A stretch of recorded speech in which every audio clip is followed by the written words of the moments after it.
Assalamu alaikum, good morning. Assalamu alaikum, good morning everyone. Welcome to Geo Pakistan with Huma and Abdullah. Did you watch the oath taking ceremony जो American president और जेलो को भी देखा और Lady Gaga को भी देखा. Lady Gaga इतने और लोग थे. आप जेलो और लेडी गागा से स्टार्ट मुझे पता था कि यही देखना. भाई लेडी गागा बहुत ज़्यादा खुश लग रही थी. ऐसा लग रहा था कि बस वही सदर बन गई है. वही सदर बन गई है. लेकिन बट सेरेमनी समझ में आती है हमें अमरीकियों की खुशी ओवरऑल. और ऐसा लग रहा था कि सब एक चेंज की बात कर रहे हैं. सब दोबारा से डिवाइडेड अमेरिका को यूनाइट करने की बात कर रहे हैं. और जो बाइडन ने भी जब खिताब किया, प्रेसिडेंट जो बाइडन ने, उन्होंने यही कहा कि मैं तमाम अमरीकियों का सदर हूँगा.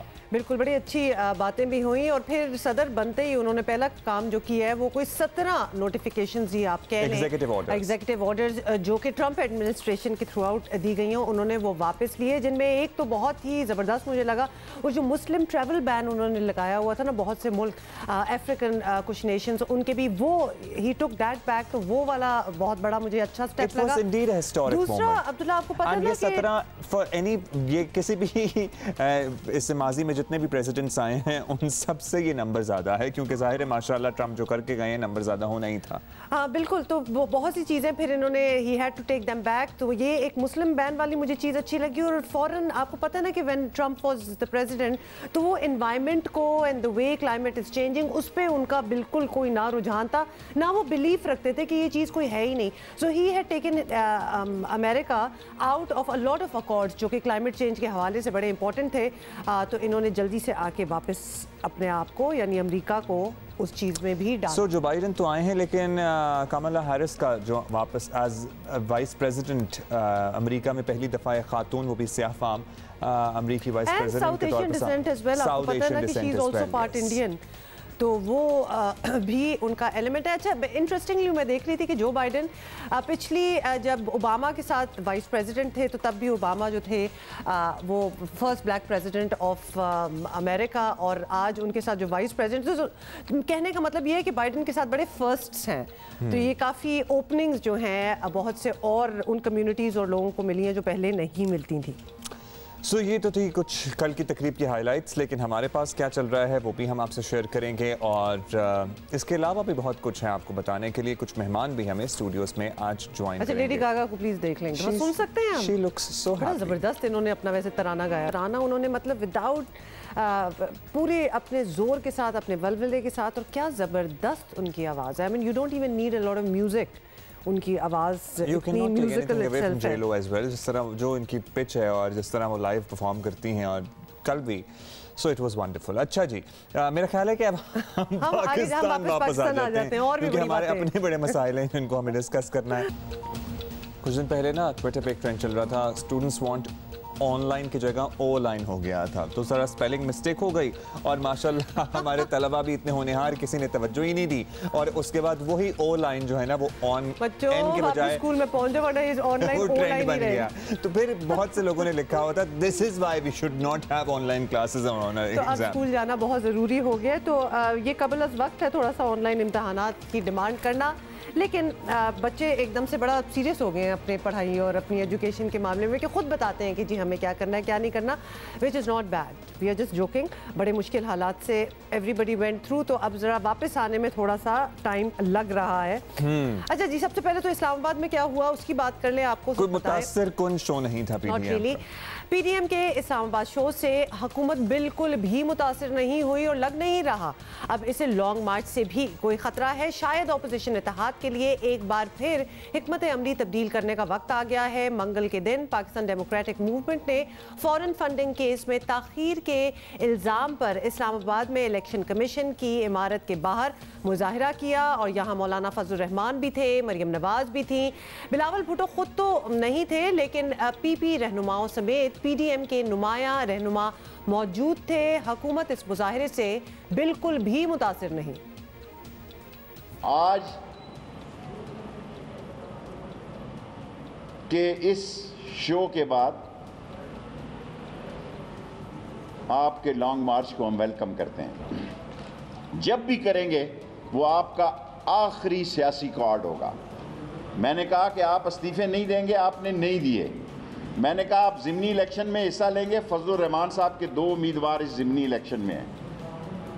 मैंने कहा आप सेनेट के इलेक्शन में हिस्सा लेंगे, सब तमाम लोगों ने मेरा मजाक उड़ाया। ये सब कुछ हुआ। एक लॉन्ग मार्च आपने करना है, कल करना है ना, आज करो। और ये जो आपकी हालत है, मैं जान पे खेल जाऊंगा, शेख हूँ, आपको कश्मीरी चाय पेश करूंगा, फजलुर रहमान साहब को हलवा, क्योंकि मेरा पीर भाई है। शेख साहब तो बहुत कॉन्फिडेंट नज़र आ रहे हैं। वो कह रहे हैं जो हालत है आपकी, इसमें आप कल के बजाय आज लॉन्ग मार्च कर लें। लॉन्ग मार्च पीडीएम के उन हथियारों में से एक बताया जा रहा है जो आखिरी ऑप्शंस में इस्तेमाल हो सकते हैं। यानी अपोजिशन के मुताबिक इसके बाद तो हुकूमत के बचने का सवाल ही नहीं होता, लेकिन अब तो हुकूमत को इसका डर अपेरेंटली नहीं है। पीडीएम को अपनी हिकमत अमली पर नज़रसानी प्रॉबली करना पड़ेगी। क्या उनके पास कुछ ऐसे कार्ड्स हैं जो अभी तक किसी ने नहीं देखे हैं जो खेल सकते हैं, या अब वाकई ऑप्शंस खत्म हो गई हैं और अपोजिशन बंद गली में आकर खड़ी हो गई है? ये जानने के लिए हमारे साथ मौजूद हैं रहनुमा पाकिस्तान पीपल्स पार्टी का मज़मान कायरा साहब। बहुत शुक्रिया कायरा साहब, आपने वक्त दिया। कायरा साहब, हुकूमत कहती है कि इलेक्शन कमीशन के बाहर का शो अगर लॉन्ग मार्च का ट्रेलर था तो उन्हें अब लॉन्ग मार्च से कोई खतरा नहीं है, कल के बजाय आज कर लें। आप समझते हैं कि इस्लामाबाद में शो ऑफ पावर दिखाने में पीडीएम ने जरा जल्दी कर दी? हम कोई शो ऑफ पावर दिखाने नहीं गए थे। शो ऑफ पावर तो गवर्नमेंट को दिखाएंगे। ये तो हम इलेक्शन कमीशन को एक एहतजाजी मरासला देने के लिए सारी क़यादत गई और उनके साथ कारकुनान गए, और हमने वहां पे एहतजाज करना था कि आप 7 साल से एक केस दबाए बैठे हैं, उस केस का फैसला करें, जो भी करें इंसाफ के मुताबिक, कानून के मुताबिक उसका फैसला होना चाहिए। उसके लिए कोई बड़ी तैयारी नहीं थी। सिर्फ रावलपिंडी डिवीजन से हमने अपने अहदेदारान और कारकुनान को कहा था, सारी जमातों ने, वो आए। वो भी एक बड़ी तादाद थी, कोई थोड़ी तादाद नहीं थी। ये जो है ना कि 2000, 3000, 4000 ये फिगर नहीं था, बहुत बड़ा फिगर था, लेकिन ये हमारा कोई टारगेट नहीं था। हमने इलेक्शन कमीशन के ऊपर कोई धावा तो नहीं बोलना था, ना हमने वहां सिट इन करना था, ना हमने इलेक्शन कमीशन को कोई शो ऑफ पावर करना था। ये तो बिल्कुल सिर्फ एक एहतजाजी मरासला वहां हैंड ओवर करना था जो हमने किया, और उसके समरात आप देख लीजिए। अच्छा कायरा साहब, ये भी बताइएगा कि इस वक्त हमें ऐसा लग रहा है कि पीडीएम की पॉलिसी बज़ाहिर डे टू डे चल रही है। सितंबर में पीपल्स पार्टी की मेज़बानी में होने वाले एपीसी में जो बड़ी तब्दीलियों की बात हो रही थी वो इजराइल, कश्मीर, फॉरेन फंडिंग जैसे मामलात पर आकर बिल्कुल ही रुक चुकी है। तो बतौर एक सियासी कारकुन आपकी नज़र में ये तब्दीली ठीक है? बड़े मकसद तक ही नहीं रहना चाहिए था आपको? ये छोटी छोटी चीज़ों में आप और पड़ गए हैं। देखिए, पहली गुजारिश है कि ये दुरुस्त आर्गूमेंट नहीं है। हमने मालाकांड में अभी 4 दिन पहले वहां पे जलसा किया। ये एक मोबिलाइजेशन कैंपेन होती है। हुकूमतों के खिलाफ जब आप कोई मूवमेंट शुरू करते हैं तो वो एकदम शुरू नहीं हो जाती। इस मुल्क में एमआरडी बनी थी, उसमें भी कई महीने या कई साल लग गए थे उसको इफेक्टिव होते। एआरडी बनी थी, उसमें भी टाइम लगा था। हमारे खिलाफ बनाएगी पीएनए, उसके अंदर भी टाइम लगा था।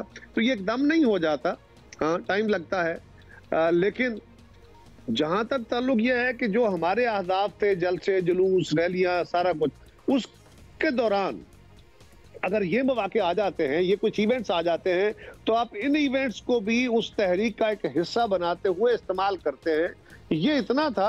इलेक्शन कमीशन के बाहर एहतजाज जो है ये भी उसी तहरीक का ही एक हिस्सा है।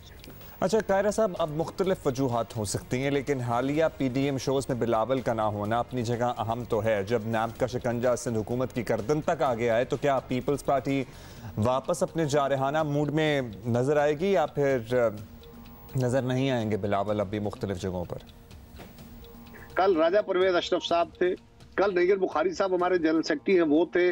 फरतुल्लाह बाबर साहब हमारे डबल पी के जनरल सेक्रेटरी हैं, वो थे। चौधरी मंजूर साहब हमारे सेक्रेटरी जनरल हैं पंजाब के, वो थे। मैं मौजूद था, बाकी हमारे सारे साथी मौजूद थे, कारकुनान मौजूद थे। तो हम किसके नुमाइंदा थे? अगर बिलावल साहब ने इसमें शामिल नहीं होना तो फिर हम किसकी नुमाइंदगी कर रहे थे? हमको जाती हैसियत में थे। तो ये सवाल नहीं है, ये हुकूमत की तरफ से एक ट्विस्ट है। मैं मीडिया से गुजारिश करूंगा, आप इस ट्विस्ट में ना आइए। आप रैशनैलिटी से देखिए कि क्या हर मीटिंग, हर जलसे के अंदर, हर एहतजाज के अंदर सारे लीडरान का होना जरूरी है या मुमकिन है? कई जगहों पे मोहतरमा मरियम नवाज साहबा नहीं आ सकी, कई जगह मौलाना नहीं आ सकेंगे, कई जगह हम नहीं जा सकेंगे। तो वहां हमारी सेकंड जो लीडरशिप है वो जाती है। नहीं कहा, ऐसा फिक्र न करें, हम किसी ट्विस्ट में नहीं आते। बहुत शुक्रिया आपका। लेकिन अच्छा कि आपने समझा भी दिया कि किस तरह ये सारी चीज़ें चलती हैं और काफिले जो हैं वो मिलते हैं और ये ओवर टाइम ये जो मूवमेंट है ये बनती है। वैसे टाइम भी काफ़ी गुजर चुका है और ऑब्वियसली कुछ जलसे, काफ़ी सारे जलसे हो भी चुके हैं। कितने जलसे हो चुके होंगे? मल्टीपल ना, बहुत से हो चुके हैं ऑलरेडी। अभी हम स्टूडेंट्स की आगे बढ़ेंगे। हाँ, और तलबा आप हमें भी वैसे बड़े अरसे से बहुत कुछ लिख रहे हैं, लेकिन इस मरतबा हमने फैसला किया था कि हम रैशनली सोचेंगे और हर मरतबा हम आपका केस लड़ते हैं और भरपूर अंदाज में लड़ते हैं। Obviously you have seen that, उसमें तो दो राय कोई बिल्कुल है ही नहीं। तो बहुत सारे जो स्टूडेंट्स हैं वो इम्तिहानात को ऑनलाइन एग्जाम्स यानी ऑनलाइन कराने का मुतालबा कर रहे हैं और इसके लिए वो सड़कों पर भी निकले हैं। बिलाशुबा कोरोना की वजह से हालात, सड़कों की वजह से सड़कों पर निकल आए कोरोना की वजह से। वहाँ पे नहीं लग रहा था कोरोना सड़कों पे, नहीं, बट अब ऑब्वियसली मुतालबा कुछ और हो गया और आपको पता ही है, मतलब पीडीएम सारे निकल रहे हैं सड़कों पे, everybody is coming for their own demands and request, तो व्हाई नॉट द स्टूडेंट्स। तो जी कोरोना की वजह से हालात थोड़े गैर यकीनी हैं, लेकिन अभी ऐसा मुतालबा करना हम ये समझ रहे हैं कि शायद कबल अज़ वक्त ही कहलाएगा, क्योंकि अभी इतनी देर गुजरी नहीं है। आपको पता है कि पिछले साल क्या हुआ है कि कोरोना के बायस ज़्यादातर जो एग्ज़ाम्स थे वो नहीं हो सके थे। ख़ास तौर पर स्कूल के स्टूडेंट्स को पिछली परफॉर्मेंस की बुनियाद पर अगली क्लासों में भेज दिया गया था। वो बात आपको कितनी अच्छी लगी थी, याद है कि नहीं? अच्छी याद ही होगा, इतनी पुरानी बात नहीं है। तो अब ये कर लेना चाहिए कि जो अब हुकूमत ने ऐलान कर दिया है कि सब तालीमी इदारे खोलेंगे, इम्तिहानात कुछ ताखीर से होंगे, लेकिन कोई बगैर इम्तिहान के प्रमोशन का सोचे भी ना, और होना भी ऐसे ही चाहिए। कितनी बार होगा अब तालीमी इदारे खुलने का सिलसिला शुरू हो चुका है, बड़ी क्लासें ओपन हो चुकी हैं, लेकिन मुख्तलिफ शहरों में तलबा के मुजाहिरों का सिलसिला चल निकला है। तलबा का मुतालबा है कि जब क्लासेस ऑनलाइन हुई हैं तो इम्तिहानात भी ऑनलाइन होने चाहिए। भाई ऑनलाइन इम्तिहानात में हम इतने हाईटेक नहीं हुए हैं कि वहाँ चीटिंग के हम शुबे को रद्द कर सकें या उसको दूर कर सकें। हमारे यहाँ माशाल्लाह जितने होशियार आप हैं, कोई ना कोई तरीका आप निकाल ही लेंगे हेरा फेरी करने का। इसलिए मेरा ख्याल है कि ऑनलाइन नहीं होने चाहिए इम्तिहानात। हायर एजुकेशन कमीशन का मौक़िफ़ है कि गुज़श्ता साल मुल्क भर की यूनिवर्सिटीज़ को हिदायत जारी की जा चुकी है, जिसमें तमाम इदारे इम्तिहानात ऑनलाइन या ऑन कैंपस कराने का फैसला करने में आज़ाद हैं। तो आप अपने कॉलेज को जाके कहें, अगर आपका कॉलेज कर लेता है तो ठीक है, कि हुकूमती लेवल पे पूरी पॉलिसी नोटिफिकेशन हो। खैर अभी तो ऑब्वियस इम्तिहानात का वक्त भी नहीं आया और सबसे अहम ये कि हमारी तालीमी इदारे ऑनलाइन पढ़ाई मुश्किल से करा रहे हैं, वो भी कोई इतनी आसानी से नहीं हो रहा। एग्जामिनेशंस कराने की जो ऑब्वियसली कैपेसिटी है वो अभी आप कैसे एक्सपेक्ट कर सकते हैं। और शायद जो एहतजाज कर रहे हैं वो जितने भी, चलो 100 हो 1000 हो, जितने भी हो, you are still the blessed privileged ones जो ऑनलाइन एजुकेशन भी हासिल कर सकते हैं। अगर आप अपने डोमेस्टिक स्टाफ वगैरह से पूछें, उन लोगों को अब्दुल्ला सीरियसली लाले पड़े हुए हैं कि घर में 3-3 बच्चे, एक स्मार्टफोन या गैजेट नहीं है, इंटरनेट का लगाना वो दूसरी बात है, फिर बिजली भी कंटिन्यूसली आती रहे। बहुत इश्यूज हैं लोगों के, बहुत मतलब ये अभी तो ऑनलाइन पढ़ाई से इंटरनेट अफोर्ड करना कोई इतना आसान भी नहीं होता। अगर आप किराए के घर में रह रहे हैं और कम तनख्वाहें हैं तो बहुत मुश्किल होता है बच्चों की फीसों के साथ। तो अभी आप लोग ये बात कर रहे हैं कि हमारे एग्जाम्स भी ऑनलाइन हो जाए, पहले पढ़ाई तो ऑनलाइन पूरे मुल्क में। साबिक chairman higher education commission doctor Mukhtar Ahmed साहब हमारे साथ मौजूद हैं, उनसे जरा बात कर लेते हैं। डॉक्टर साहब, मुल्क भर में तलबा के मुख्तलिफ ग्रुप से एहतजाज कर रहे हैं, मुतालबा कर रहे हैं कि साल का ज़्यादातर हिस्सा अगर ऑनलाइन तालीम होती रही है तो इम्तहानात ऑनलाइन क्यों नहीं हो सकते? आपका क्या स्टांस है? ये मुतालबा जायज़ है बच्चों का? मेरा ख्याल एकेडमिकली कोई भी इससे इत्तेफाक नहीं करेगा। एग्ज़ाम तो एग्ज़ामिनर की या जिसने एग्ज़ाम लेना उसकी मर्ज़ी है, जैसे ले। दुनिया पे मुख्तलिफ सिस्टम चलते हैं, ऑनलाइन भी एग्ज़ाम होते हैं, ओपन बुक भी होते हैं, टेक होम भी एग्ज़ाम होते हैं। लेकिन जो अगर टीचर की या यूनिवर्सिटी की पॉलिसी है कि पेपर हमने एग्ज़ाम ऑनलाइन नहीं लेना, इन क्लासरूम लेना है, तो उसमें कोई मुज़ायका नहीं है और होना भी ऐसे ही चाहिए। लेकिन ये जो मुतालबा है ना, इसके पीछे अब 2 चीज़ें आती हैं। एक तो यह है कि एक साबित होता है कि हमने सही तरीके से इस सिस्टम को अभी अडॉप्ट नहीं किया, क्योंकि वो कॉन्फिडेंस लेवल जो बच्चों का और टीचर के दरमियान होना चाहिए वो नहीं है। तो इसको इम्प्रूव करना चाहिए। लेकिन ये मुतालबा किसी तरह भी अच्छा नहीं है और हमारा इंप्रेशन गलत बाहर पड़ता है कि हमारे स्टूडेंट अगर कहते हैं जी हमारा एग्ज़ाम इस तरह कर लें, इतने सब्जेक्ट में से लें, वो ऐसा होना नहीं चाहिए। बिल्कुल यू राइट। अभी तो हम यही स्ट्रगल कर रहे हैं कि इसको पूरा ऑनलाइन निज़ाम जो है उसको प्रॉपर किया जाए। अच्छा ये बताइएगा कि हायर एजुकेशन कमीशन और वजारतों का कहना है कि उन्होंने इम्तहानात ऑनलाइन या ऑन कैंपस कराने के फैसले जो हैं वो यूनिवर्सिटीज़ पर छोड़ दिए हैं। तो अब अगर हर यूनिवर्सिटी अपना फैसला करे तो कुछ ज़्यादा पेचीदा, कुछ कन्फ्यूजन नहीं हो जाएगी इस मामले में? नहीं, कोई इसमें तो ऐसा नहीं है, होना भी यही चाहिए। अब मिनिस्ट्री या HEC ये तो नहीं कहेगी एग्ज़ाम इस तरह लें। ये अगेन जैसे मैंने आपसे कहा कि जो SOP दुनिया के वर्ल्ड बेस्ट प्रैक्टिसेस वही हैं कि टीचर रिस्पॉन्सिबल जो है वो उसकी या यूनिवर्सिटी की पॉलिसी जो होगी, कंसर्न यूनिवर्सिटी जो फैसला करे वो माना जाएगा और उस टीचर की बात मानी जाएगी जो जिस तरह एग्ज़ाम लेना चाहे। इसमें कोई इंस्ट्रक्शन नहीं हो सकती कि आप इनका एग्ज़ाम इस तरह लें, इतने सिलेबस में से लें या इस तरीके से लें, वो गलत चीज़ है। ये गलत ट्रेंड डालेंगे हम अपने मुल्क के अंदर। अच्छा डॉक्टर साहब, दुनिया भर में ऑनलाइन इम्तहानात का एक तजर्बा या सिस्टम कोरोना से पहले ही मौजूद था, पाकिस्तान में ऐसा नहीं है, इसलिए जो बंदोबस्त है वो ज़ाहिर है हमारे सामने ही है। इमरजेंसी में जो सूरत हाल रही है, क्या हुकूमत या HEC को भी अपने इदारों और अपने टीचर्स को ऑनलाइन इम्तहानात कराने की तरबियत नहीं आपको लगता कि दिलवानी चाहिए? बहुत सी प्राइवेट यूनिवर्सिटीज़ इससे पहले भी कराती रही हैं, लेकिन overall we should all know how to get it done. देखें, असेसमेंट तो लास्ट पे आता है ना। पहले तो ऑनलाइन ने, सच्ची बात है, मैं तो समझता हूँ कि हमारे बहुत से लोगों को एक्सपोज कर दिया कि जो मेरी तरह के बहुत से अपने आप को बड़े बड़े टीचर या प्रोफेसर समझते थे, जब उन्होंने ऑनलाइन पढ़ाना शुरू किया तो पता लगा कि उन्होंने क्या पढ़ाते हैं। तो एक तो इसमें खाली असेसमेंट नहीं है, इसमें लेक्चर डिलीवरी से लेके पार्टिसिपेशन ऑफ स्टूडेंट और फैकल्टी के आपस में इंटरेक्शन से लेके उसकी जो कंटेंट की जो डेवलप करके उसको डिलीवर करना, और ऑफ कोर्स असेसमेंट के लिए भी प्रॉपर ट्रेनिंग की भी ज़रूरत है, होनी चाहिए, लेकिन इसमें कुछ टाइम लगेगा। अभी तक हम उसके लिए पूरी तरह बिल्कुल तैयार नहीं हैं और इसको हमें सीरियस लेना चाहिए था, क्योंकि जो फर्स्ट फेज़ आई थी कोरोना कोविड के बाद, हमें समझ जाना चाहिए था कि आने वाले वक्तों पे इसके बगैर गुजारा नहीं है। तो ये सब की जिम्मेदारी है कि इसको देखना चाहिए। अच्छा जी, बहुत बहुत शुक्रिया। डॉक्टर मुख्तार अहमद हमसे बात कर रहे थे। बहुत चैलेंजेस हैं, इतने चैलेंजेस हैं और ऑलरेडी कि इसको बीच में ये प्ली डाल देना कि जी इम्तिहान भी अब ऑनलाइन कराएं, I think it's a little bit unfair, because पूरा एजुकेशन सिस्टम जो है वो मुल्क का वो अभी रीएडजस्टमेंट प्रोसेस में है। अच्छा, अब ऑनलाइन अगर ये चाह रहे हैं कि घर पे एग्जाम हो तो वो तो बड़ा मुश्किल है। ऑल्दो हमने अपने ज़माने में मैंने ऑनलाइन एग्जाम्स दिए हुए हैं, लेकिन in the vicinity of university classroom में बैठ के अपने अपने सिस्टम पे हमारे कंप्यूटर्स पे आ जाता था पेपर और हम वहाँ पे सबमिट करते थे आंसर्स, और वो खुद ही हमें उसी टाइम सबमिट करके स्कोर पता लग जाता था। हाँ, लेकिन बहुत सी चीज़ें, बहुत से ऑप्शंस हैं जिनमें सोचना पड़ेगा, खड़े होना बहुत ज़रूरी है। अच्छा जी, कुछ और बताना चाहते हैं आपको, और ये कराची के फेदर इन इट्स कैप आप कहना चाहें, not that you should take credit for it, देखिए कराची की फिजा आज ऐसी आलूदा है कि कुछ लोग तो इसको ऑलमोस्ट एंजॉय कर रहे हैं। अच्छा, आपको पता है, मैं तो समझ रहा था धुंध आई हुई है। अब्दुल्ला, क्या हो गया धुंध आई हुई है? आपको तो पता है, आप लाहौर के हैं, you know how it is. भाई सुबह मैं ये समझ रहा था दफ्तर आते हुए कि आज तो बड़ा सुहाना मौसम है। बहुत से लोग ये कह रहे थे, लेकिन एक्चुअली सुहाना नहीं है, क्योंकि अगर एयर क्वालिटी की बात की जाए तो कराची इस वक्त दुनिया का आलूदा तरीन शहर है। AQI के मुताबिक कराची की फ़ज़ा का इंडेक्स है 362, जो सेहत के लिए इंतहाई टॉक्सिक है।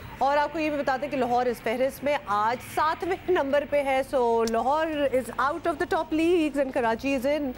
Not that this is something that we should be taking credit for. ये मंजर नहीं देखा, ये स्मॉग और ये सूरत हाल टाइप जो सूरत बनी हुई है ना आज बाहर कराची शहर में, यहाँ आपको पता है धुंध वगैरह तो होती नहीं है। तो मैं आज समझ रहा था कि पता नहीं क्या चल रहा है भाई, यहाँ तो धुंध आ गई है आज, लेकिन धुंध नहीं है, वो मिट्टी गर्दो गुबार धुआं है सारा।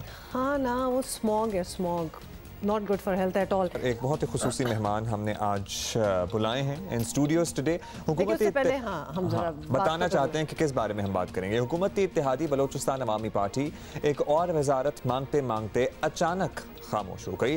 वफाकी हुकूमत के लिए खतरा टल गया। बज़ाहिर अब पुराने सिस्टम के तहत ही काम चलेगा, यानी पुरानी तनख्वाह पे ही काम किया जाएगा। ये ज़्यादा पुरानी बात नहीं है जब वफाकी हुकूमत की इत्तेहादी बलोचिस्तान अवामी पार्टी ने तहरीक इंसाफ से इजहार नाराज़ी किया था। शिकायत के अंबार लगाए गए थे उस वक्त, और यहाँ तक के रास्ते अलग करने की बातें भी शुरू हो गई थी। आकर आपको मैं ज़रा अवॉइड करना चाह रहा था, चलें आपने कह दिया तो फिर सुनवा देते। सुने सर, हम वक्तन फ़वक्तन वज़ीर आज़म साहब को ये याद दिलाते रहे हैं उनकी अपनी कमिटमेंट कि फेडरल कैबिनेट में जब तक बलूचिस्तान कि जो MNAs हैं बलूचिस्तान अवामी पार्टी के, हमारे 5 MNAs हैं, उनका राइट बनता है एक और मिनिस्ट्री भी हमें चाहिए ताकि हम बलूचिस्तान के आवाम की खिदमत कर सकें। तहरीक इंसाफ की झंडी और बलूचिस्तान अवामी पार्टी की झंडी, इन दोनों झंडों को वज़ीर आला बलूचिस्तान जाम कमाल साहब यकसा इज़्ज़त व एहतराम की नज़र से देखते हैं।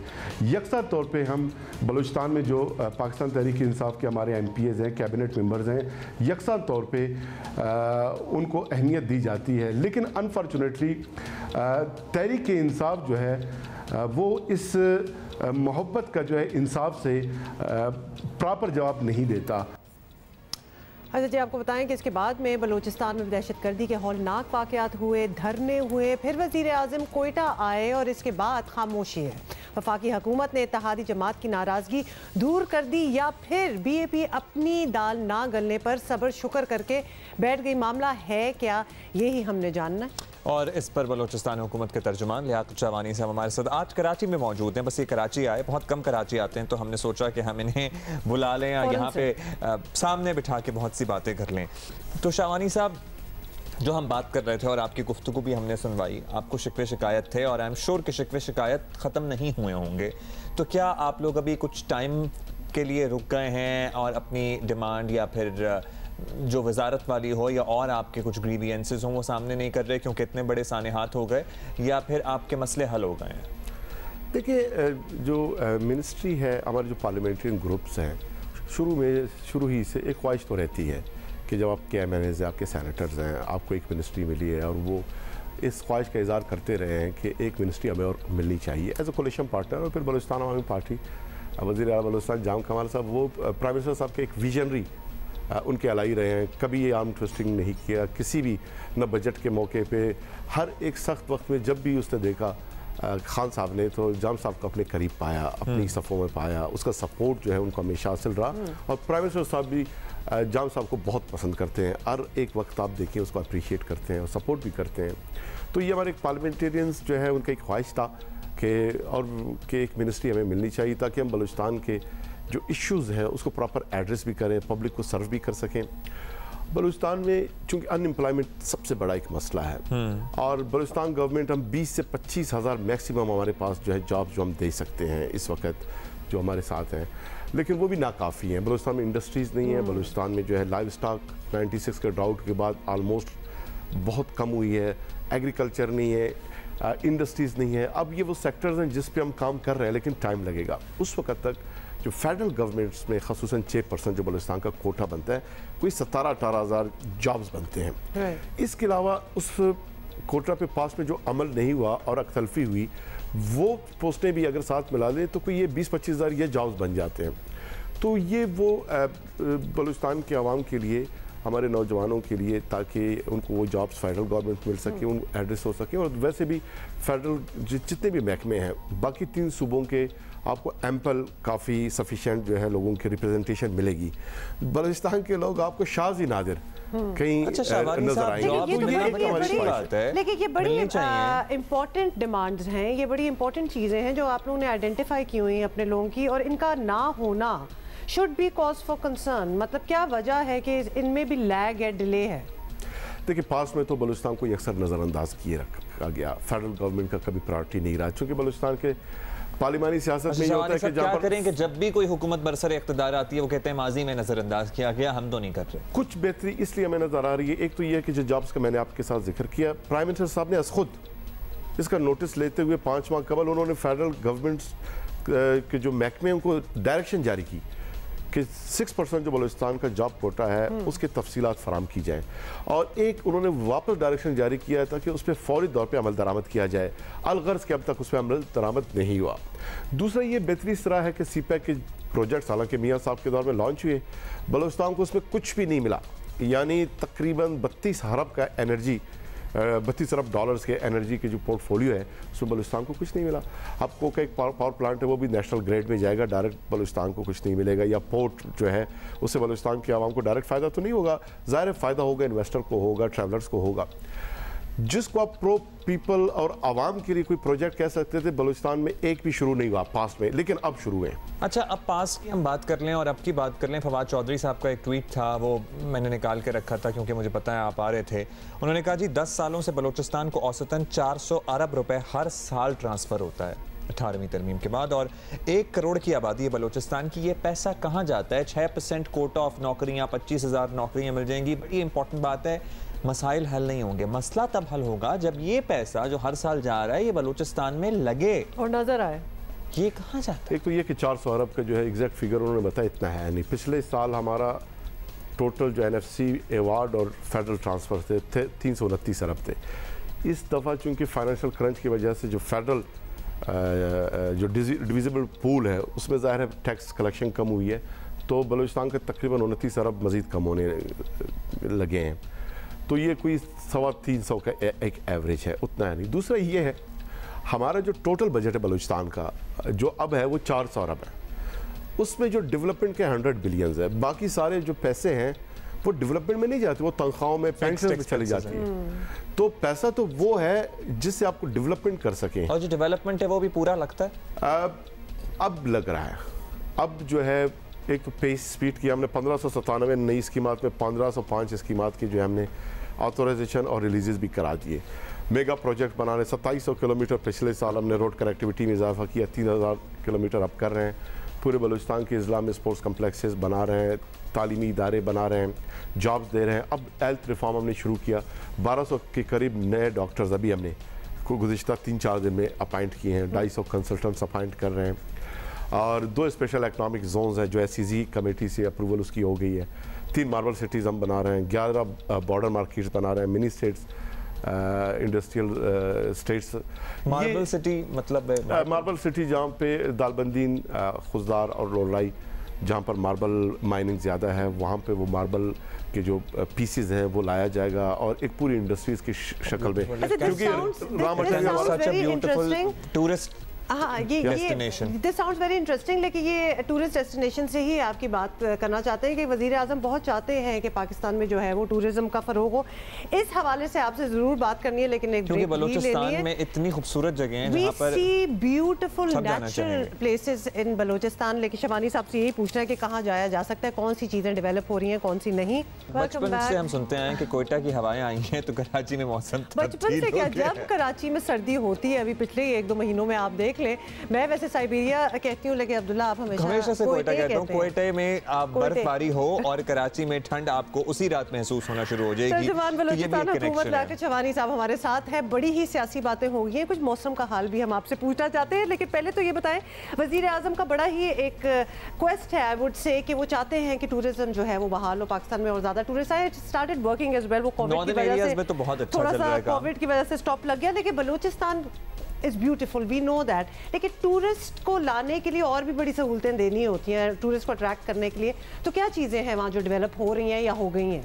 देखो, एक तो हमारा मोटो है कि हमने बलूचिस्तान की जो ब्यूटी है अपने पाकिस्तानियों को और इंटरनेशनल टूरिस्ट हम उनको दिखाना है। और बलूचिस्तान में जो ब्यूटी है वो डिफरेंट किस्म की टूरिस्ट अट्रैक्शन का बायस है। उसमें पहाड़ हैं, उसमें समंदर है, रेगिस्तान है, हिस्टोरिकल 11,000 साल पुराना जो तहजीब है मेहरगढ़ उसकी तहजीब वो वहाँ पे है। अंगलाज माता जो है सबको जिनको नहीं पता, Mehrgarh is the oldest known mankind civilization दुनिया में 11,000 साल कदीम जो है वो एक सिविलाइजेशन है।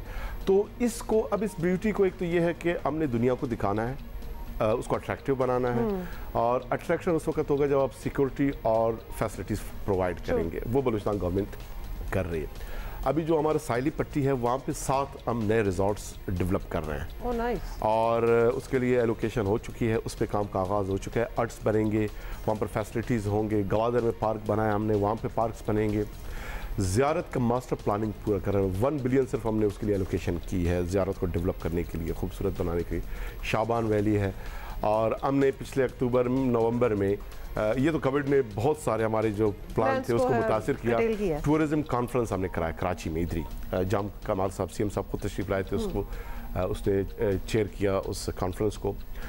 तो ये जो ब्यूटी है बीच साइड्स की वो आप देखेंगे इंसान दंग रह जाता है, कितना खूबसूरत है। अच्छा शबानी साहब, आपको मैं इधर इसलिए रोक देंगे, टाइम भी खत्म हो गया। एक जवाब मैं देना चाहता हूँ एक सवाल का क्विकली। आपके वफाकी हुकूमत से अब ग्रीवेंसेस ऑलमोस्ट खत्म हो गए या हैं? मेरे ख्याल ग्रीवेंसेस हमारे नहीं थे, अब वो हमारे जो पार्लियामेंटेरियंस हैं, मैंने सेनेटर्स हैं, उनके ख्वाहिशात का एक इजहार था।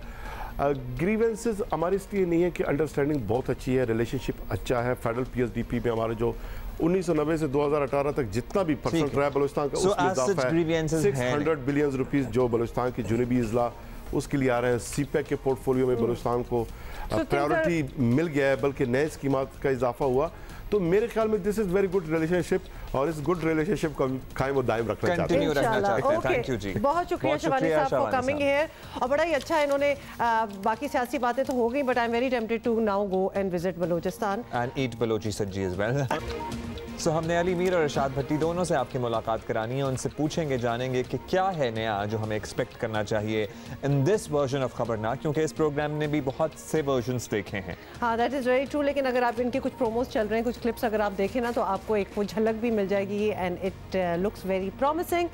तो वो तो हम आपसे बात करवाएंगे और आपको ज़्यादा बताएंगे, लेकिन लेट्स टॉक अबाउट ये फॉरेन फंडिंग का मामला जो कि अब लगता है कि खिंचता ही चला जा रहा है। आपको बताएं कि फॉरेन फंडिंग केस में Akbar S Babar scrutiny committee पर एतमाद करने को तैयार नहीं। 2014 से इलेक्शन कमीशन में चलने वाला केस शायद अभी और लटक सकता है। और 2 दिन पहले आपको बता दें, शवाहिद इकट्ठा करने वाली स्क्रूटनी कमेटी को हफ्ते में कम से कम 3 इजलास करने की हिदायत की गई और कल के इजलास में दरख्वास्त गुजार ने कमेटी पर ही अदम एतमाद का इजहार कर दिया। ये जो स्क्रूटनी हो रही है ये बिल्कुल शफाफ नहीं है और हमने ये लिख के भी दिया है कि एक अवाम को सच्चाई चाहिए, अवाम को हकीकत जानना चाहते हैं, इसीलिए इलेक्शन कमीशन वो बाइख्तियार इदारा है। ये तमाम रिकॉर्ड उनके हवाले किया जाए और वो रोज़ाना की बुनियाद पे इस पे हेयरिंग करें। तो इस पे उन्होंने अदम एतमाद कर दिया और उसके अदम एतमाद के ऊपर स्क्रूटनी कमेटी ने कहा कि हम मज़ीद अपनी प्रोसीडिंग जारी नहीं रख सकते। हम अपनी फाइंडिंग जो हैं, जो हमें अभी तक जो चीज़ें सामने आई हैं, उसके मुताबिक हम इलेक्शन कमीशन ऑफ पाकिस्तान को अपनी रिकमेंडेशन दे देंगे। इलेक्शन कमीशन ने अकबर एस बाबर के इल्ज़ामात को मुस्तरद करते हुए कहा कि कमेटी दयानतदारी से काम कर रही है। कल अपोजिशन का वक्त भी चीफ इलेक्शन कमीशन के पास गया। अपोजिशन समझती है PTI बच नहीं सकती। आज चीफ इलेक्शन कमिश्नर ने भी हमें यकीन दहानी कराई है कि मेरिट के ऊपर इस अमल को जल्द अज जल्द मुकम्मल किया जाएगा, क्योंकि इस इलेक्शन कमीशन ने अब अगले इलेक्शन को भी कराना है और सबकी उम्मीद है कि ये फॉरेन फंडिंग केस को अगर मेरिट और शफाफ अंदाज में निपटाएगा तो यकीनन इलेक्शन कमीशन की जो साख मुतासर हुई है 2018 के इंतखाबात के हवाले से वो बहाल हो सकती है। आपको ये भी बताएं कि वज़ीर आज़म इस पूरे मामले पर बिल्कुल भी खौफज़दा नहीं, बल्कि वो तो कह रहे हैं कि टीवी पर लाइव दिखाएं। मैं कहता हूँ इस केस की ओपन हेयरिंग होनी चाहिए। मैं चैलेंज करता हूँ ये हेयरिंग होनी चाहिए कैमरा के ऊपर, यानी लाइव जानी चाहिए कौम को कि ये सारे बैठे हो, फजल रहमान बैठा हो क्योंकि उसकी जो पार्टी तो फजल रहमान है ना, और उसके भाई उसके साथ बैठा हो हमारे पीपल्स पार्टी, PMLN और तहरीक इंसाफ। मैं आज लोगों के सामने चैलेंज करता हूं कि एक पार्टी की सारी कौम को पता चलेगा, पहली दफ़ा पाकिस्तान की तारीख में एक पॉलिटिकल फंड रेजिंग अगर किसी पार्टी ने की वो हमने किया। इस केस का फैसला ना होने की वजह तकनीकी मसाइल रहे हों या कोई और वजह, लेकिन सियासी हालात बता रहे हैं इलेक्शन कमीशन को अब ये केस निपटाना ही पड़ेगा। So they would have to roll up their sleeves and start working on this case. साबिक secretary election commission of Pakistan Kanwar Mahmood Dilshad साहब हमारे साथ मौजूद हैं। कंवर दिलशाद साहब, शुक्रिया आपने वक्त दिया। कंवर साहब, अकबर एस बाबर ने स्क्रूटनी कमेटी पर अदम एतमाद का इजहार कर दिया है। अब दरख्वास्त गुजार का इस तरह कह देना, क्या इससे कोई फर्क पड़ता है या कमेटी अपना काम जारी रखेगी?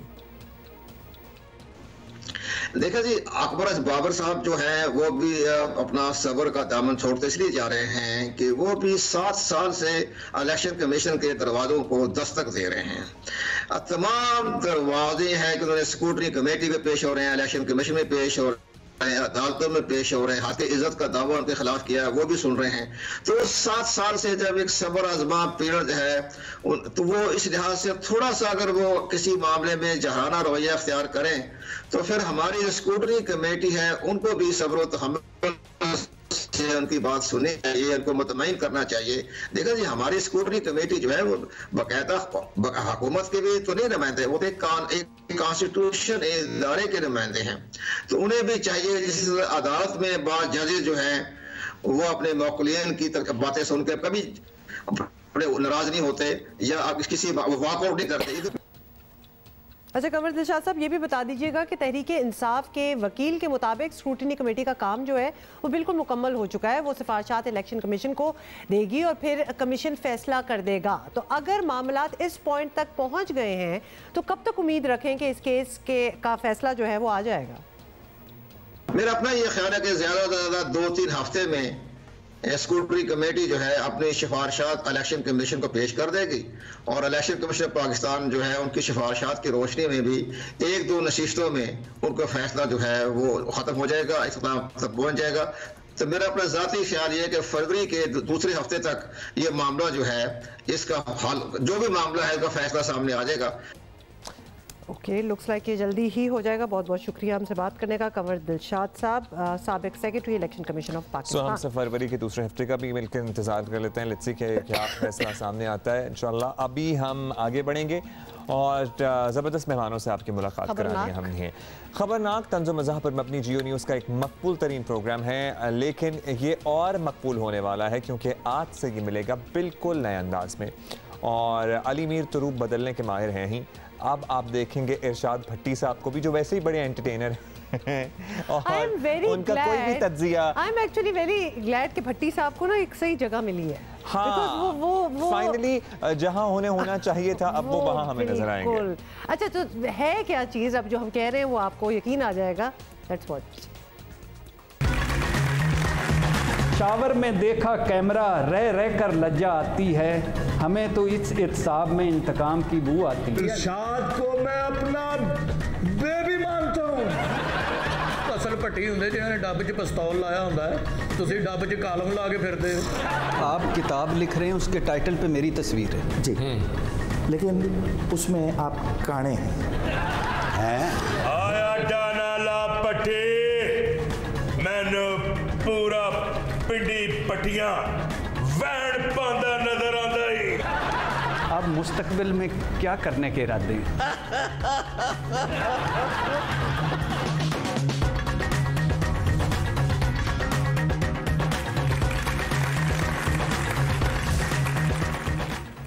तो एक तो अली मीर माशाल्लाह उनका अपना सेंस ऑफ ह्यूमर, फिर भट्टी साहब का अपना सेंस ऑफ ह्यूमर और बेलाग तज्जिया और तबसरा। सो ये सारा कुछ, बाकी जो सारे बैठे हुए हैं वो और हम नवा, they are so good as well, they are very good as well. अच्छा जी, तो Ali Mir has joined us from Lahore और बीच में भट्टी साहब से भी हम राब्ता करेंगे। भट्टी साहब भी हमें ज्वाइन कर लेंगे।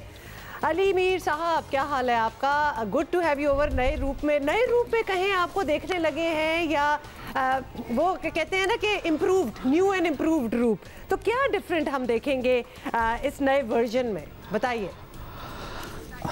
जी थैंक यू वेरी मच, बहुत शुक्रिया मिस हुमा, आपको देखकर बहुत अच्छा लगा। अब्दुल्ला भाई, आपको भी देख के हमेशा की तरह बहुत अच्छा लगा और माशाल्लाह आप दोनों बहनें बहुत प्यारी लग रही हैं आज, हमेशा जैसा मैं आपको कहता हूँ। और दूसरे नंबर पे ये है कि अगर आप जिस शरारत के मूड में आज मुझे नज़र आ रहे हैं, कहाँ आप हमें देख रहे हैं वैसे? आज हम आपको बोलने देते हैं। नहीं सर, बहुत बहुत बहुत मेहरबानी। मैं आपका वो देखता रहा हूँ कवालियों वाला भी, और आप लोगों के जो आजकल माशाल्लाह बड़े हासे निकल रहे हैं उस पर मेरी नज़र है बड़ी। तो ख़बरनाक बिल्कुल एक बड़ा इसमें दिलचस्प बात यह है कि ये ख़बरनाक की 10 साल की हिस्ट्री में पहली मरतबा ये हो रहा है कि डायरेक्टली न्यूज़ से रिलेटेड कोई आदमी इस प्रोग्राम को होस्ट कर रहा है। फिर इरशाद भट्टी साहब की अपनी फ़ैन फॉलोइंग है, आपके सामने हम सब के वो फेवरेट हैं, और उनके वो शरारती जो उनके तबसरे हैं वो सारे पसंद करते हैं, बहुत इन्जॉय करते हैं। टीम बड़ी ज़बरदस्त उनके साथ जेल हो गई है। आज रात को प्रोग्राम ऑन एयर हो रहा है और उसमें भट्टी साहब और ख़ास करके पिंडी भटिया के जो भट्टी हैं उनकी भी बड़ी क्लास हुई है, वो होती रहेगी रूटीन बेस के ऊपर, और कैरेक्टर्स नए हैं और प्रोग्राम कैरेक्टर्स नहीं है। अली मीर, आपसे हम ये ज़रूर पूछना चाहते हैं बिकॉज बहुत से लोगों का ये सवाल होता है कि ये मटेरियल जो है वो हर प्रोग्राम में नया मटेरियल, हर प्रोग्राम में नया मटेरियल, नॉट दैट आप लोगों को बहुत ढूंढना पड़ता होगा, माशाल्लाह हमारी सियासत में भी तो रोज़ ड्रामा हो ही रहा होता है। इज़ दैट द वे कि आप इंस्पायर होते हैं कि आज का स्किट जो है, जो आज हमने बात करनी है, वो इस टॉपिक पे होगी क्योंकि यही हो भी रहा है? उसमें अब यह है कि फ्रैंकली स्पीकिंग तो इस वक्त जितनी सियासत हमें दिखानी पड़ रही है इतनी हो नहीं रही क्योंकि डेली करने पड़ते हैं ये ख़बरनाक। और टीम है ऑब्वियसली, नो डाउट पूरी टीम है हमारी। दिशान साहब एग्जीक्यूटिव प्रोड्यूसर हैं और उनके साथ उनकी सारी टीम है, वो सारे होमवर्क करते हैं हर रोज़, फिर एक एक चीज़ बनती है, बहुत सारे लोग हैं ब्रेनस्टॉर्म करते हैं। अब खूबसूरती ये हो गई है कि इरशाद भट्टी साहब आ गए हैं। अब भट्टी साहब का जिक्र कर ही रहे हैं तो भट्टी साहब को भी हम शामिल गुफ्तगू कर लेते हैं। भट्टी साहब, thank you for being with us, बहुत शुक्रिया। We are all looking forward to this show. अब बताएं आप, जो सबका सवाल है कि आप बड़े संजीदा उमूर पर तज्जिया करते हैं, ऑल्दो एट टाइम्स इतना संजीदा तज्जिया होता नहीं है, लेकिन आप कॉलम निगार भी हैं, तो खबरनाक में आप कैसे पहुंच गए और इस नए कॉन्सेप्ट में क्या चेंज हमें मिलेगा? And did you ever think Bhatti साहब कि आप अल्टीमेटली जियो न्यूज़ पे खबरनाक कर रहे होंगे? ये सारे सवाल करते हैं मुझसे कि वो तू की कर रहे हैं, वो तू किधर चला गया, वो तेरे नाल की हो गया, वो मखौलिया हो गए हैं। मैं बड़ा हैरान होता हूँ कि ये सवाल मुझसे सारे पूछते हैं। इवन हत्ता कि मेरी बेगम ने मुझे कहा, जब मैंने उसे बताया तो मेरी बेगम ने कुर्सी से टेक लगाई और बोली, कहती है कि मैं उन्हें अपनी सहेलियां की मुँह दिखावांगी। मैंने कहा यही मुँह दिखाना जो है? कहती है उनको मैं क्या बताऊंगी कि तुम किस। मैंने कहा प्रोग्राम है क्या इतना बुरा प्रोग्राम है? प्रोग्राम में अच्छा है। अक्सरियत मेरे दोस्तों ने कहा कि आप ना जाओ, आप संजीदा तजिया निगारी हो, तजिया निगारी करते हो, फलां है फलां फलां। लेकिन मेरे दिल में कहीं ना कहीं से था कि मेरे दिल में ये ख्वाहिश थी कि मुझे ये करना चाहिए। क्योंकि ये बहुत अच्छा प्रोग्राम है मेरे ख्याल से। आप पॉलिटिकली बहुत अच्छी चीज़ें, सियासत की बहुत अच्छी चीज़ें, मुआशरत की बहुत अच्छी चीज़ें थोड़े से कम संजीदा लहजे में आप बता सकते हैं। चलें ज़बरदस्त। भट्टी साहब आप तो फिट हो गए। भट्टी साहब का एक्चुअली ये है कि थोड़ा थोड़ा वो उनका जो कैरिज्मा है, जिस डगर पे वो चल पड़ते हैं, उनका तज्जिया जो है वो हम देखते भी रहे हैं, तो फिर इसलिए हमें लग रहा है कि ये बड़े सूट और उसमें भी फन एलिमेंट होता है ना, तो सूट बड़े करेंगे। अली, आपसे हम ये जानना चाहेंगे कि जाहिर है खबरनाक वाज अ पायनियर, और उसके बाद हमने जिस तरह माशाल्लाह हमने अपने प्रोग्राम की बहुत सी फोटोकॉपीज देखी हैं, इसी तरह हमने खबरनाक की भी बहुत सी फोटोकॉपीज देखी हैं, जिसमें से बाज़ अच्छे भी होते हैं, बाज़ नहीं भी अच्छे होते, लेकिन बहुत ज़्यादा अगर क्राउड आ जाए ना एक सेट के ऊपर, तो एट टाइम्स लगता है कि वो ह्यूमर कहीं मिस हो रहा है, वो टाइमिंग भी ऑफ हो जाती है, सबकी जेलन नहीं कर पाते लोग। तो आपकी यहाँ इस मर्तबा क्या वो बहुत सारा टैलेंट होगा या कम लोग होंगे सेट के ऊपर? अब्दुल्ला भाई, आपने बहुत अच्छी बात की। मैं बिल्कुल ये नहीं एक्सपेक्ट कर रहा था आपसे कि आप इतनी समझदारी की बात कर सकते हैं। आप ये मैंने सिर्फ मिस हुमा ने मुझे कहा था कि अपने हर जुमले में थोड़ा सा आपने अब्दुल्ला को रगड़ना जरूर है, बेहतर करने के लिए उनकी फरमाइश है। ये इल्जाम है। ये आपने जो बात की ये इतनी अच्छी बात थी, ये वाकई यही वाली बात थी कि बहुत ज़्यादा आप ठीक कह रहे हैं।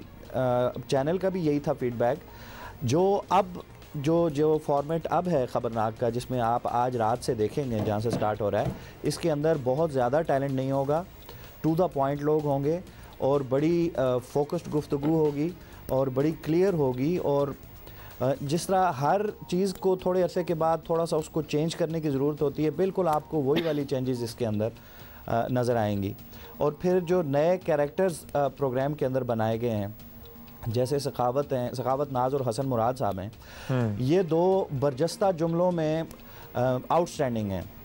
और जो इनका ये कि ये भट्टी साहब को भट्टी नहीं मानते, ये कहते हैं जी भट्टी तो ऐसे होते ही नहीं है, भट्टी तो वो होते हैं जो अपनी बारात खुद लूट लेते हैं, ये किस तरह के मम्मी डैडी से भट्टी हैं, इस टाइप की शरारत। अच्छा, अब उनकी कंटिन्यूटी ये रहेगी उनके साथ। इसी तरह एक प्रोफेसर करीबुल इज़्ज़त हैं, वो एक अवामी कैरेक्टर है जो कि मेज़बान की हाँ में हाँ नहीं मिलाएगा बल्कि इख्तलाफ करता रहेगा, जो कि आप समझते होंगे कि लाजमी भी होती है, भट्टी साहब के साथ थोड़ा सा इख्तलाफ करना लाजमी भी होता है। तो वो वाली लाइन करेंगे। और इसी तरह शहरी नन्ना है जो हर चीज़ में खाना पीना इसके शौकीन होंगे, उनका ये होगा। बाकी डमीज़ के साथ भट्टी साहब की तकरार चलती रहेगी। और भट्टी साहब का अपना अंदाज़, उनकी अपनी पोइट्री, उनका अपना फ्लेवर, और वो बड़े खुल के बड़ा एंजॉय कर रहे हैं भट्टी साहब। अच्छा, good to know Ali Mir that you are looking forward, बल्कि आप इंजॉय भी कर रहे हैं भट्टी साहब के साथ ये शो करने में। उनसे भी पूछ लेते हैं कि उनके क्या तासुरात हैं। भट्टी साहब, इस प्रोग्राम में आपके पार्टनर बन रहे हैं अली मीर, और अली मीर का इस काम में बहुत ज़्यादा एक्सपीरियंस है, तो उनके टैलेंट से कौन ऑब्वियसली वाकिफ़ नहीं है, और आप तो बड़ी अच्छी तरह वाकिफ़ होंगे। उम्मीद रखें कि फ़िक्रेबाजी का एक बड़ा सख्त किस्म का मुकाबला होगा और आपस में ही आप दोनों का काफी कंपटीशन जिसे हम जुगतबाजी कहते हैं। जी, अली मीर कमाल का अदाकार है, कमाल का फनकार है, कमाल का इंसान है, बहुत यानी मुझे नहीं लगता कि जितना टैलेंट अली मीर में है इतना टैलेंट इस वक्त में टीवी इंडस्ट्री में किसी इस तरह का वर्सटाइल कोई फनकार हो। मेरा उनसे मुकाबला कोई नहीं, हमने मुकाबला नहीं करना। हमारे किरदार एक तरह से मेरा उस टैलेंट को निकालना, लोगों तक ह्यूमर मिजाज आगे पहुंचाना है। अली मीर का भला कौन मुकाबला कर सकता है।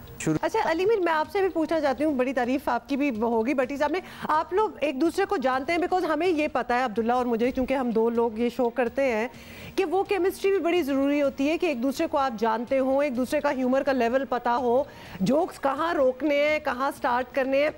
तो इतना आप एक दूसरे को क्या जानते हैं आप और भट्टी साहब? वैसे अली, अब तक तो आपको पता होना चाहिए कि जोक्स कहाँ रोकने, कहाँ रोकने।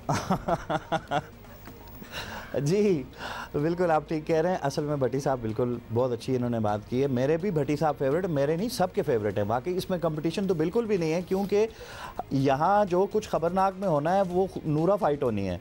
वो ऐसे ही होना है कि भट्टी साहब ने कुछ बोलना है, उसके ऊपर उनको पता होना है कि मेरा क्या रिएक्शन होना है, या मैंने कुछ बोलना है तो भट्टी साहब से रिक्वेस्ट करनी है कि आपने इस तरह के रिएक्शन देने हैं। तो एक्शन रिएक्शन ये वाली चीज़ तो डेफिनेटली होनी है बीच में। लेकिन जो रोकना है वाली बात पर आपने फोकस किया है, बड़े शरारती अंदाज में आपने ये वाली बात की है भट्टी साहब से रिलेटेड। तो ये भट्टी साहब खुद भी कहते हैं कि मेरे दोस्तों को मुझसे यही गिला होता है कि फिर आप रुकते नहीं हैं उसके बाद। वो उनका स्टाइल है, वो रिपोर्ट कार्ड में है। तो यहाँ तो ना मैडम शेख होंगी, ना यहाँ कोई इस तरह की आवाज़ आएगी, बर्बाद कर दिया, सब कुछ खत्म कर दिया, मुझे इसके ऊपर कोई बात नहीं करनी, भट्टी साहब जवाब दें इस पे, ना ऐसी कोई आवाज़ आनी है। वैसे आप ना कर यहाँ पर सकते कोई हैं इस तरह की आवाज़ आनी बहुत इंटरेस्टिंग कैरेक्टर होगा। अच्छा अच्छा, जबरदस्त। भट्टी साहब से भी बात ये वाला बर्बाद कर दिया वाला कैरेक्टर आपको करना चाहिए मेरा, ये शायद हो। हाँ जी, वो कैरेक्टर अगर इजाजत मिल जाए तो वो इजाजत लेने वाला कैरेक्टर है। वो इजाजत आपको मिलनी चाहिए मेरा ख्याल है, कि because that would be very very entertaining. थोड़ा थ्रो कर दिया करें बीच में। अच्छा भट्टी साहब भी इंतजार में। अच्छा भट्टी साहब, अब जाहिर है ऐसा तो नहीं होगा कि आप खबरनाक कर रहे हों और रिपोर्ट कार्ड और दीगर प्रोग्राम्स में ना नजर आए, तो वो खुदा न खास्ता हम एक्सपेक्ट नहीं करें ना। आप बाकी अपना जो कर रहे हैं रूटीन शोज वो तो करते रहेंगे। शुरू में तो अभी रूटीन बनेगी, लेकिन डेफिनेटली मैं ज़रूर करना चाहूँगा। रिपोर्ट कार्ड तो मैं रिपोर्ट कार्ड अक्सर ख़ुद कहता हूँ कि मैं रिपोर्ट कार्ड में पैदा हुआ हूँ, तो रिपोर्ट कार्ड तो मेरे दिल के करीब है। और इसके अलावा भी प्रोग्राम्स में आता जाता रहूँगा, क्योंकि वो तो करना ही पड़ेगा। वो संजीदा किस्म की जो फूड़ी डालनी है या संजीदा किस्म का जो मातम करना है वो तो ज़रूर जारी रहेगा। चलें, यानी we are going to be seeing you on all these shows जिन पे आप already you are a figure over there. Ali, कोई नई डमी आप कर रहे हैं? क्योंकि आपको हमने मेरा ख्याल है ऑलमोस्ट हर तरह की डमी में देख लिया है, तो is there any new character that you would be doing this time? Yes definitely, अब के बार तो हमारा प्लान ये है कि ज़्यादा से ज़्यादा नई डमीज़ करेंगे। लेकिन अब्दुल्ला भाई, इसमें ज़्यादातर चीज़ें तो फिर ख़बरों के साथ ही चलना है, कि अगर हम करंट अफेयर्स के साथ नहीं चलेंगे फिर वो जस्टिफाई नहीं होगा। तो अब जैसे जैसे जो न्यूज़ होगी, जैसे जो हमने आज भी जो करनी है रिकॉर्डिंग्स, तो वो ऐसे ही देख के कुछ नए हैं, डमीज़ नहीं हैं जो करनी है। लेकिन अगर आप कहेंगे कि वो हमें सुनाओ कौन सी वाली हैं, तो वो मैं उससे पहले नहीं सुनाऊंगा। उसके लिए आपको खबरनाक देखना पड़ेगा रात 11:05 पे। वो हम देखेंगे जनाब, हम आपको नहीं कहेंगे क्योंकि हम वो सस्पेंस नहीं खत्म करना चाहते। Thank you Ali for being with us, thank you Bhatti साहब for being with us, best of luck. We are really looking forward to आप लोगों का शो, जो कि आज शुरू हो रहा है जियो न्यूज़ पे 11:05 में, and this is going to be 3 times a week। हाँ, आई गेस सो। हम आपको जियो न्यूज़ आपको पता है इन्फॉर्म तो रखता ही, लेकिन एंटरटेनमेंट की एक नई डोज आज रात से शुरू हो रही है। और 4 दिन। Okay, so it starts today and goes till Sunday. तो 4 shows a week, वाओ, बड़ा काफी काम करना पड़ता है इसके लिए। अच्छा जी, parting words by Ali Mir. जी, मैं अब्दुल्ला भाई आपको एक बात जाते जाते कहना चाह रहा था। Can you hear me? जी बिल्कुल। जी, सोच लीजिएगा एक दफ़ा। जी नहीं, बहुत शुक्रिया, मैं आपका शुक्रिया नहीं अदा कर सका, बहुत शुक्रिया। और माशाल्लाह इतना प्यारा आपने आज सूट इतना प्यारा पहना है, शर्ट टाई पहनी है, फिर भी जहर लग रहे हैं। अल्लाह हाफिज़। ये क्यों था इज माय क्वेश्चन। इसका दिल तो बड़ा चाह रहा है कि कोई अब्दुल्ला कोई जवाब या फिर ऑफ एयर जवाब सामने होते ना अली, तो फिर मजा आता। चले, thank you Ali. I guess आपको ऑफ एयर इसका जवाब मिलेगा, ऑन एयर अली ने तो मेरा ख्याल है कि अल्लाह ने जंग ही कर दिया ऑलमोस्ट। रिपब्लिकन पार्टी के रहनुमा doctor Arjumand Hashmi is a very well known reputed doctor, Houston में, अमेरिका में, टेक्सास में बेसिकली मेयर भी रह चुके हैं वहाँ पे। उनसे बात करते हैं। बहुत शुक्रिया डॉक्टर साहब। सदर ट्रंप का दौर ख़त्म हुआ, वो अमेरिका की हुकूमत में नहीं रहे हैं, तो क्या रिपब्लिकन समझते हैं कि उनका दौर ज़बरदस्त था, जो वादे किए गए वो पूरे हुए और जितनी कामयाबी की तवक्को थी वो मिल गई, या कुछ हैं कि हाँ may be he was not the right choice? देखिए, कुछ चीज़ें बहुत अच्छी हुई प्रेसिडेंट ट्रंप के ज़माने में, इकॉनमी बेहतर हुई, लेकिन कुछ चीज़ें ख़राब तौर पे मैनेज हुई, पर्टिकुलरली जो कोरोना वायरस का वैक्सीन का जो प्रोसीजर था वो काफ़ी उसके अंदर गड़बड़ हुई है। तो इस वजह से ये कहना कि बहुत अच्छा दौर गुजरा या बहुत ख़राब कहना गलत बात होगी। कुछ चीज़ें थी जो कि बहुत अच्छी तरह से हुई हैं और कुछ चीज़ें थी जो कि सही नहीं हुई हैं। अच्छा, ये भी बताइएगा कि अब अगर फ्यूचर की बात कर लें तो अब रिपब्लिकन जमात का अगला प्लान क्या है? 4 साल बाद भी ट्रंप के साथ ही सदारती दौड़ में उतरेंगे, या बस बाकी जो है वो अमेरिका की तरह आपने भी तौबा कर लिए कि अब दोबारा नहीं? देखिए, अभी तो बहुत अर्ली है, आज तो नया प्रेसिडेंट इलेक्ट हुआ है, अभी कुछ अरसे के अंदर दोबारा से सेनेट और हाउस के इलेक्शंस होंगे। पहला कंसंट्रेशन उस पर किया जाएगा, देखेंगे कि परफॉर्मेंस क्या है। उसके बाद में इतने नए लोग आते हैं जो कि प्रेसिडेंशियल रेस में शामिल होना चाहते हैं, उनको देखना पड़ेगा इससे पहले कि आदमी डिसाइड करे कि किसको सपोर्ट करेगा। All right, it's too early to say for 2024. बहुत शुक्रिया आपका डॉक्टर अर्जुमंद हाशमी हमारे साथ मौजूद थे। पाकिस्तान में कोरोना वैक्सीन कब आ रही है, ये सवाल $1 मिलियन क्वेश्चन है। कौन सी आ रही है, कैसे मिलेगी? पाकिस्तान मेडिकल एसोसिएशन भी फैसला साजी में शरीक हो, दिस इज़ इम्पॉर्टेंट। वज़ीर आज़म के मुआविन ख़ुसूसी बराए national health services doctor Faisal Sultan ने ऐलान किया है कि ड्रैप ने 2 वैक्सीन की मंजूरी दी है और जल्द वो पाकिस्तान में दस्तयाब होने वाली हैं। गुज़िश्ता चंद दिनों में 2 वैक्सीन्स एस्ट्राजेनेका की और साइनोफार्म की जो हैं वो ड्रैप ने, जो ड्रग रेगुलेटरी अथॉरिटी है पाकिस्तान की, उन्होंने इनको अप्रूव किया। इस वक्त हम एडवांस्ड स्टेज ऑफ डिस्कशन पे हैं प्रोक्योरमेंट के लिए, हासिल करने के लिए 2 कंपनियों के साथ, साइनोफार्म के साथ, और दूसरी एक और कंपनी है कैंसाइनो।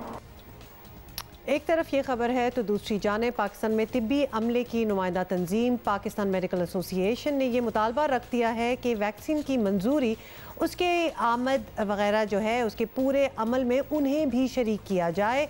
PMA का कहना है कोरोना के ख़िलाफ़ जंग और फिर वैक्सीनेशन के अमल में तिब्बी अमला ही फ्रंट लाइन पर होगा, इसलिए उनका मौक़िफ़ लिए बगैर वो फैसला ना किए जाएँ, वो फैसले ना किए जाएँ जिनके तिब्बी अमले पर बराह रास्त जो है वो असरात होंगे, which is very true actually, because they are the ones जो कि ये ड्रग्स एडमिनिस्टर भी कर रहे होंगे, लोगों को खुद भी लगाएंगे, आगे भी एडमिनिस्टर करेंगे, तो उनसे तो डेफिनेटली रुजू कर लेना चाहिए। पाकिस्तान मेडिकल एसोसिएशन के सेक्रेटरी जनरल डॉक्टर कैसर सज्जाद हमारे साथ मौजूद हैं। डॉक्टर साहब, हुकूमत बता रही है कि कोरोना की एक नहीं 2 वैक्सीन आने वाली हैं, करोड़ों की तादाद में आएंगी, जल्द आएंगी, सबको मिलेंगी, फिर PMA को परेशानी क्यों है? आप लोग फैसला साजी में क्यों शरीक होना चाहते हैं, पहले तो ये बताइए। देखिए, हम इसमें शिरकत इसलिए नहीं चाहते हैं कि कोई प्लानिंग करनी है, हम ये चाहते हैं कि हमें मालूमात होनी चाहिए और हमारे साथ आवाम को मालूमात होनी चाहिए कि जो वैक्सीन आ रही है वो वैक्सीन कब तक आएगी, उसकी अफादियत क्या है, वो कितने में मिलेगा, क्या प्राइस होगी, क्या साल में 2 दफ़ा लगेगा कि साल में या ज़िंदगी भर के लिए एक ही वैक्सीन एक दफ़ा लग जाएगा? ये तमाम बहुत सारी बातें हैं। तो हम चाहते थे कि ये कम से कम पाकिस्तान मेडिकल एसोसिएशन को ऑन बोर्ड लेके बताया जाए कि जो वैक्सीन कब आ रही है, क्योंकि बाहर के मुल्कों में, इवन के इंडिया में तो वैक्सीन लगना शुरू हो चुका है। हमारे यहाँ तो वैक्सीन अभी तक जो मैं सुन रहा था जो ख़बर के ज़रिए कि अभी तक ऑर्डर नहीं किया गया है। जब ऑर्डर होगा फिर हमें वैक्सीन कब मिलेगी और कब लोगों को लगेगा। तो ये हमारा एक रिजर्वेशन थी। आप सही कह रहे हैं, इंडिया तो वैक्सीन लगाना भी शुरू कर दें और खित्ते में जो छोटे मुल्क हैं इंडिया उनको सप्लाई भी कर रहा है vaccine, of course barring China and Pakistan.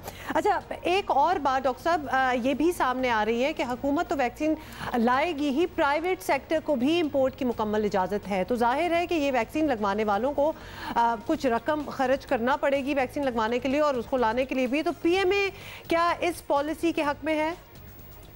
Private sector, बिल्कुल आप सही कह रहे हैं कि ये प्राइवेट सेक्टर्स जो हैं वो उनको कहा गया, वो लोग मंगवा भी रहे हैं। मैं बहुत से लोगों को, प्राइवेट लोगों को जानता हूं जो कि खुद ऑर्डर करके वैक्सीन्स मंगा रहे हैं, लेकिन उसको रेगुलेट करना है जिस तरह से कि और दूसरी चीज़ों में पिछली दफ़ा हमने देखा कि हर लोग अपनी मर्ज़ी कर रहे थे, मास्क बेचने में, ऑक्सीजन देने में, वार्ड में दाखिले के लिए, हॉस्पिटल में एडमिशन के लिए, हर चीज़ कोई रेगुलेट नहीं किया हुकूमत ने। तो हुकूमत खुदारा वैक्सीन अगर प्राइवेट इदारे को इजाज़त देती है तो उसको रेगुलेट करे कि किस कीमत में दिया जाएगा, कितनी कीमत की इजाज़त होगी प्राइवेट सेक्टर को इसको लगाने के लिए।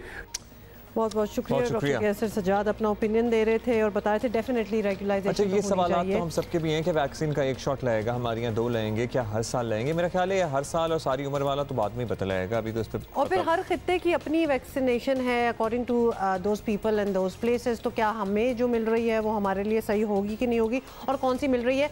अच्छा, जाते जाते आपको पता है ना कि जब भी कोई इस तरह इवेंट होता है, जैसे कि अमेरिकन प्रेसिडेंट आए हैं और 7 वाइस प्रेसिडेंट, तो ऑनलाइन प्रेजेंस अब बड़ी इंपॉर्टेंट हो चुकी है उन लोगों की। दे राइट, उनकी बायो क्या होती है, कितने लोग फॉलो कर रहे हैं, कौन उसको एक्चुअली यूज कर रहा है। तो अभी जब आप प्रेसिडेंट की बात करते हैं तो उनकी जो अहलिया होती है, उनकी जो बेगम होती है, उन्हें क्या कहते हैं? फर्स्ट लेडी कहते हैं। फ्लोटस, वैसे उनका एक टर्म है, POTUS and FLOTUS, but usually first lady के तौर पे लोग जाने जाते हैं ना। हाँ, as in presidents across the globe जो भी प्रेसिडेंट की अहलियां होती हैं। तो अब अमेरिका में पहली दफा एक खातून वाइस प्रेसिडेंट बनी है, तो उनके शौहर को क्या कहेंगे? तो ये भी बड़ी इंटरेस्टिंग बात है, उनको सेकंड जेंटलमैन कहेंगे कि जैसे कि इन्होंने यहाँ लिख भी दिया vice president of the United states. अच्छा, डगलस एमॉफ जो हैं ये कमाला हारिस के हस्बैंड हैं, इन्होंने खुद लिखा है second gentleman of the United States. और बाकी of course devoted dad and proud husband, proud तो होंगे डेफिनेटली। ओके जी, we are going to see you tomorrow. Have a great day, good morning, mask पहनिएगा। बाय।